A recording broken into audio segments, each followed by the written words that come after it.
Hello, কেমন আছো সবাই? আবার একটা নতুন ভিডিওতে তোমাদের সবাইকে স্বাগত আমার চ্যানেলে। আজ কিন্তু আমার থালায় ছিল ইলিশ মাছ দিয়ে কুমড়োর তরকারি, ছিল কিন্তু রুই মাছের হালকা একটা ঝোল, আর ছিল ইলিশ মাছের টক। তার সাথে কিন্তু আমি নিয়েছি 1 পিস লেবু। কুমড়োর তরকারি কিন্তু চিংড়ি মাছ বা মাছের মাথা দিয়ে খেতে অসম্ভব সুন্দর লাগে। আর তার সাথে ওপর দিয়ে একটু লেবু চিপে নিলে আহা, একবারে অতুলনীয়, যার কোনো জবাব নেই। আর তার সাথে কিন্তু রয়েছে রুই মাছের আলু দিয়ে একটা ঝোল।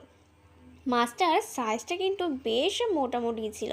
একটু হালকা ঝোল নিয়ে আর একটু আলু নিয়ে ভাতের সাথে সুন্দর করে মেখে তার উপরে হালকা লেবু ছিটিয়ে নিয়ে মাছটা দিয়ে একবার খেয়ে নেব। মাছটা কিন্তু যথেষ্টই ফ্রেশ লাগছিল, আর খেতেও কিন্তু বেশ লাগছিল, কারণ লেবু ছিল তো হালকা টক।